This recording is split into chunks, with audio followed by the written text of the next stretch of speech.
Okay, so for today's showcase, I'm going to ask you to ignore the dancing golem to my right.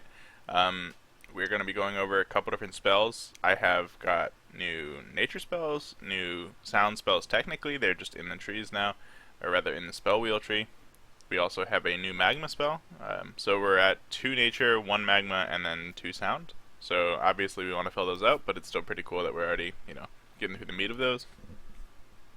And after that, I believe we have only 3 or so hybrid trees remaining, which is really astounding. I'm aware that we have a couple with a couple missing spells. Most of them only are missing, I think, 1 spell at most.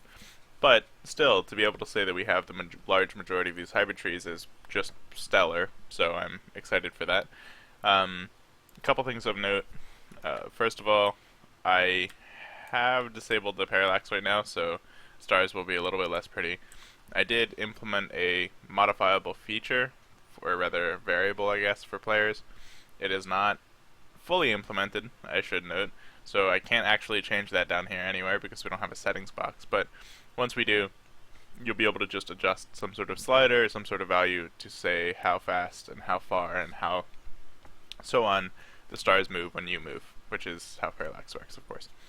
So that's cool, and obviously even if you set really high parallax values, it won't affect the lag because adding a ton of, you know, space is not actually what's causing the lag. It's just because of how many of the stars there are. So whatever the case, that's not the focus of the showcase.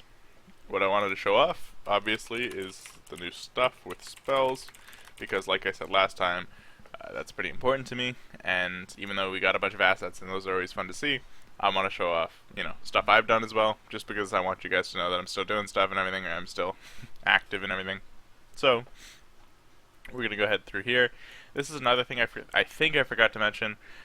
Recently I got a tip from Ashuri, who's another developer in Velocity, or who uses Velocity, and that was to use, or to disable relayering for this. So, I don't know if I mentioned it previously, and it's kind of a technical thing, but to put it in short, basically whenever you move something on the screen, it has to relayer itself in case its layer changed. So say this had its layer bumped up to say 5. If I moved this, then it relayers itself to kind of make sure that this layer 5 is above something with a layer of 1, for instance.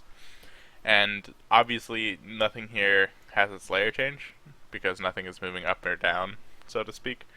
So there's no reason for relayering to be a thing. So by disabling that, I took away probably 25 to 30% of the lag on the screen.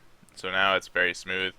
And I also slowed down the speed at which you pan a little bit. I don't think that really matters as much for lag. I think it's just more of a kind of visual aesthetic thing. And it also feels a little bit more tactile and responsive, in my opinion. And a little bit less flitchy, or not flitchy, but twitchy, instant, that kind of thing.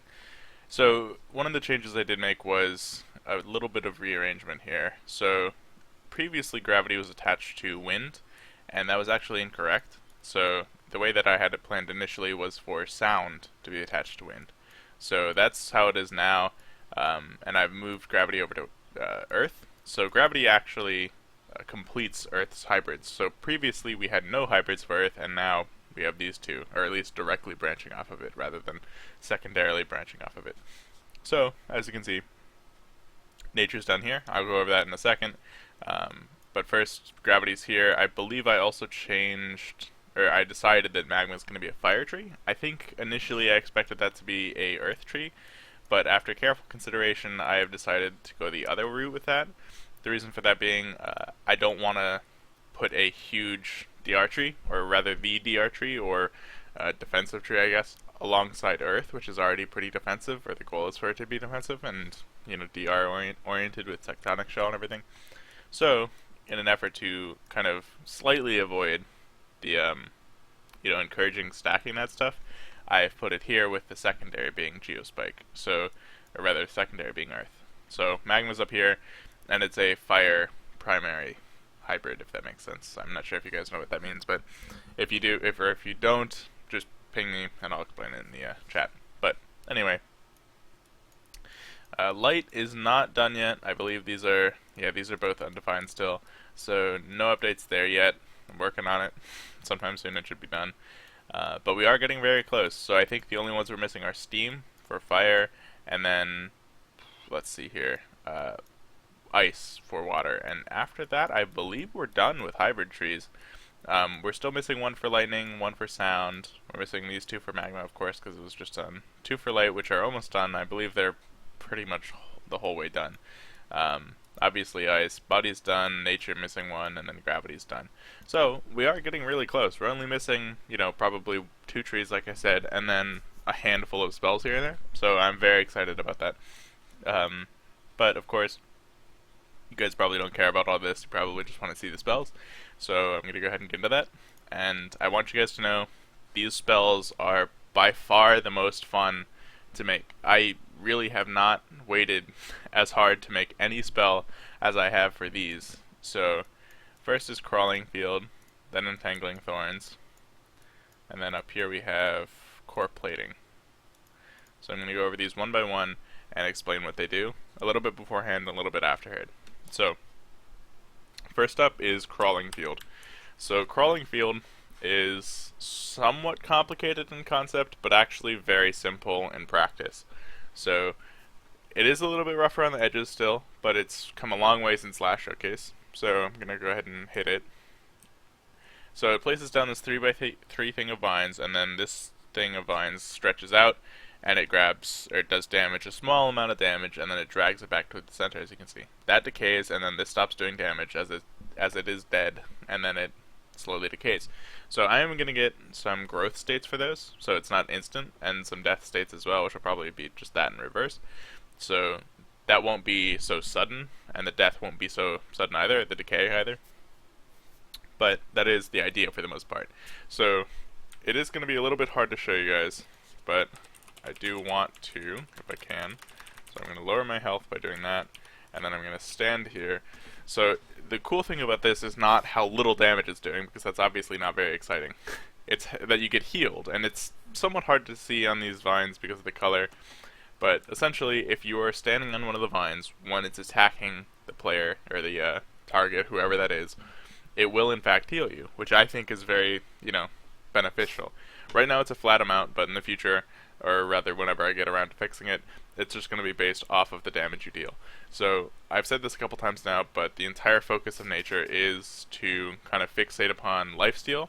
So healing in general is supposed to be you have to earn the heals, and this is an example of that. You can't just sit there and get healed, you have to pay the price. So a lot of you probably saw that and went, that was terrible. There's no point to that because they can just walk away from it.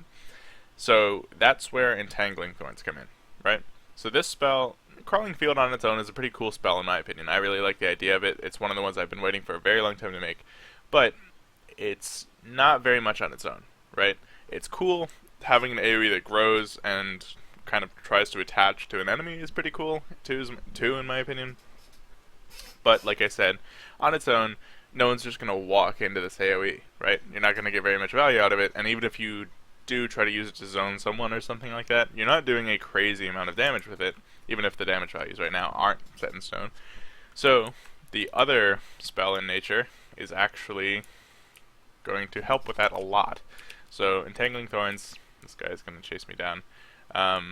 If I go ahead and hit it here, and then he stops moving, of course. There we go.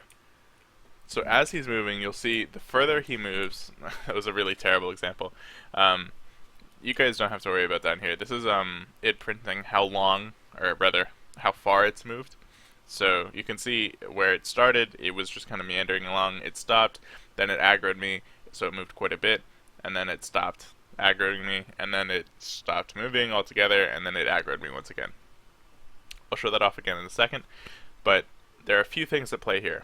So, first of all, it does damage while he moves, of course. As you can see, every 1.25 seconds, I think, it ticks, and it does that amount of damage. He actually doesn't have any HP right now, otherwise he'd be taking quite a bit more damage. And I'm going to have to reload, I think, to show you the next part. But, anyway, it has a similar lifesteal effect. So, there are three things that I would say are key factors. One, every time it moves, it's adding to the amount of damage it gets. So if it moves for quite a while, like down here, if it's moving for say 200 distance, which is 200 pixels, since its last update, rather since its last damage tick, it will it'll take more damage than if it was say moving only 0 pixels away.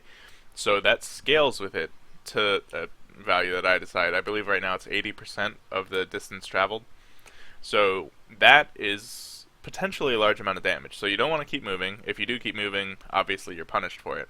So if you're, paying attention to what I've been saying, you can probably tell that plays very well into Crawling Field, because Crawling Field obviously is meant to kind of zone someone, but it also really requires zoning too. You need them to stay in place. So ideally, oh, whoops, I tried to cast it while it was, there we go. So one thing I will note here is it's not a bug, I guess, with Crawling Field, but it is a problem with Crawling Field. Right now, it picks randomly from the center 3x3 tiles, vine tiles, to grow out from, which is fine, but the problem is it will pathfind towards the target, so if the target runs around it in a circle, they won't actually get the tiles out of the center. Now, that should be fine, but what was happening there was this Crystal Golem, I just didn't get its hitbox on long enough, so that's something I have to fix. But anyway, I think my idea was just to show you guys how it works, and also it's possible that this thing just doesn't recognize... Oh no, okay, it does. Anyway, I just wanted to show you guys the idea behind it, that it just... Oh, right, it's out of HP, that's why it's not taking damage. So it wasn't bugged that it wasn't taking damage on the field, I just forgot that it was out of HP. Okay, I'm very relieved to see that. Anyway, so the idea is just that Entangling Thorns keeps someone in place because they don't want to move and take damage, because Entangling Thorns will actually do more damage than Crawling Field. So in a way, you're getting more value out of Crawling Field by using it with Entangling Thorns, because that person will choose to stay with Entangling Thorns more than likely, for a number of different reasons, like you having to stay in one spot, but that's also kind of giving up, the value of Entangling Thorns. So I hope that's kind of a cool thing. It's a little bit like a MOBA skill, or a MOBA hero, I guess, their skill set. It is very synergistic, but I'm hoping that works out. I'm pretty happy with that design. So that's that. I like it quite a bit. I recognize we're at 13 minutes. I think we're going to go over a little bit today, just because I'm so excited to show off these spells and everything. The next spell is actually core plating, as in core, like molten core plating. So this is another one that I've been very excited to show off. This is, as you can see down here, or rather on my sprite, and down here you probably noticed that these are very high CD. All of those are placeholder, of course, but I do intend for all of these spells to be very high CD, so very high impact, but very, of course, high risk reward, I guess, because obviously if you miss, or if you don't use it to the fullest potential, you're basically wasting a 35-second cooldown or something like that. So hopefully you saw those shields. If you didn't, I'm going to use it again in a second here once I go up here. But if I can grab his attention real quick. So one thing you saw there is, I guess, a bug, more like an oversight, I guess, of a new feature called damage absorption. So what core plating does is it adds 12% of your max HP as damage absorption. So that's 4% per plate.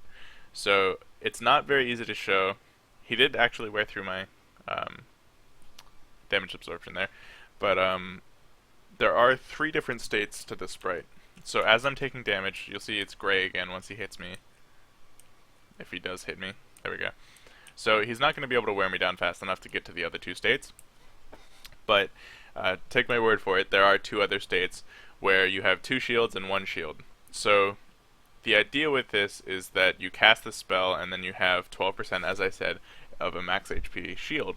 And if you get down far enough, it shows visibly that you have fewer and fewer shields, so the enemy knows that you're wearing down their damage absorption. It's more of a, I guess, tell for both you and your opponent, so you know that you're getting in danger or that you're getting close to death or whatever else.